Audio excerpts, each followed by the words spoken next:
Hello there. As I did Die Hard, why not Die Hard 2? Die Harder. Now, at the behest of Die Hard, and let's not forget, take another book, things I forgot to say. The book, as we all know, was called Nothing Lasts Forever. And the behest of Die Hard and the big main name of Bruce Willis, they decided 2 days after to make the sequel. That being Die Hard 2, without repeating myself, Die Harder. And it's a good one. I think it's very underestimated. Is it as good as the first one? No. But apparently I never knew this. I never knew it, but apparently this had bad ratings when it came out. It was a big hit when it came out, but then over the days people booed it and hooed it and said, oh, it's shit, not as good, it's the weakest. I have to say, no it ain't. No, it fucking ain't. I actually like Die Hard 2, Die Harder. But for a few reasons. Number one, the same director that did finish Die Hard 2 was the same director what finished Nightmare on Elm Street Part 4. The Dream Master, that's right. And he also did Cliffhanger, the one with our mate Sylvester Stallone. He did that. And I dilute it. Again, you got Bruce Willis as John McClane. There's a little bit of fucking here and there, it's on a copy. It's like it's Christmas Day. Well, I should say, yeah, I think it was Christmas Day. Could be right wrong. That's Christmas Eve, just like the first one. So it's Christmas Eve, right? And he's visiting his wife again, and he goes to an airport, you know, to visit his wife. He's on the way on the airport, and he's a cop, and basically he's just doing his job again. You know, I mean, you get a few people in there from the first one, and it's little bits here where I'm thinking to myself, would you get away with this now? Would you get away with it? Think about it. Just like I said with one of my reviews, that being Peace Story 2, would you get away with this? Because you've got terrorism, you've got an airport. Think of the 9/11. Think of the 9/11. No, no fairness, yeah, no, it's only a film, but there's bits me I wonder would they get away with this now? You've got our guy anyway, right? He's a psychopath. Little bit where he's butt naked and he's doing martial arts and he's watching the fucking news, and I'm thinking, just what I always wanted to see. Fucking gay porn. Sorry people, I don't swing that way. I'm not none against people who are gay.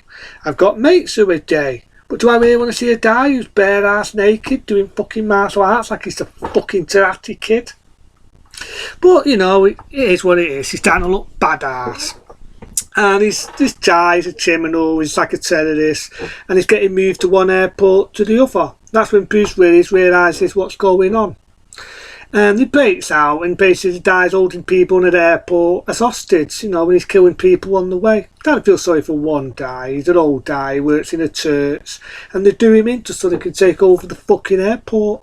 Which shows that they're just evil bastards. There's bits in it where it just feel like I'm watching a James Bond movie, you know, he's on a ski soap and he's shooting people left and right, Bruce Willis, coming out with his cool one-liners, you know, "Hippie day, motherfucker," and all that. And there's a little bit here and there, and there's got one guy in it, right? I'm thinking to myself, I've seen him before. Think of Roots. You remember TV series in the late 70s called Roots, and also the one I reviewed, that being Peacemaster. That's right, Beastmaster, who was with Mike Singer. Well, he's in this. There's a bit of a twist in it. You think at first, right, he's a good guy. You think he's a good guy. And apparently he's one of the bad guys, because Bruce Willis is shooting people. He's thinking, why the fuck are these people not dying? That's because he's shooting with blank guns. That's right, they're shooting blank bullets. And there's a bit in it where there's this cop, right? Got ahead of myself here. There's a cop, he's an high up one, not like the chief, and he's a bit of a dick, he's a bit of a knob with Bruce Willis, you know, you're in the one place at the one time. You might have seen it in the original trailers where he says that line. And I've seen him before. He was the one in Psycho 2, the one that gets stabbed in the face, and he was also in, he's been in a lot of films. He was in Death to Kill, where he got sort of that paid dying, that was still the same guy. That makes me laugh in don't think of the film again, Test to Kill. That makes me laugh. You ever seen a film called Test to Kill? He's hilarious in that, where he says a line to this prostitute, Don't bow man, don't, no, that's how I got it now. That's it. Don't suck Manhattan. Or is it don't stip there? Don't bow town. That's it. Don't bow town. So he's kind of funny in this, and all. He's a bit of a dick though, and you got this other cop who's a bit of a dick with Bruce Willis. We feel like they're all dicks of him really in this, because he really saved the day. In the original one, yeah, you could say he's a hero, but really he's just doing his job. At the same time, I saw him as being a hero. He got people out of the building, he saved his life, and he saved other people, and he killed all the baddies. What's his award? He gets treated like fucking shit. But, you know, he's been in it, he thinks he's going to shoot the dickhead, and he proves that they've been double tossed, they've got blank bullets. And there's a bit of game that makes you hate the fucking lead bad guy, because he kills, right? You may have seen it again on trailers.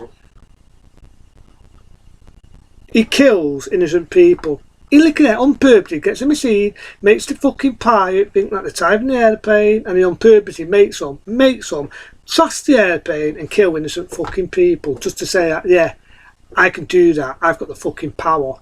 And again, 9/11. But to get away with making a film like Die Hard 2, Die Harder. But, you know, but he's a fucking scumbag, you know what I mean? I do like the ending though, you know, he's on the airplane and you've got this reporter who's a bit of a pain in the ass. And they fight Bruce Willis on the helicopter and he fights that guy he thought was a good guy. Brilliant death scene, he gets sucked from a fucking pillar, turns into a human fucking foggy, gets fucking turned into a human Donna the Bab. Blows up the airplane, epic ending. Epic fucking ending.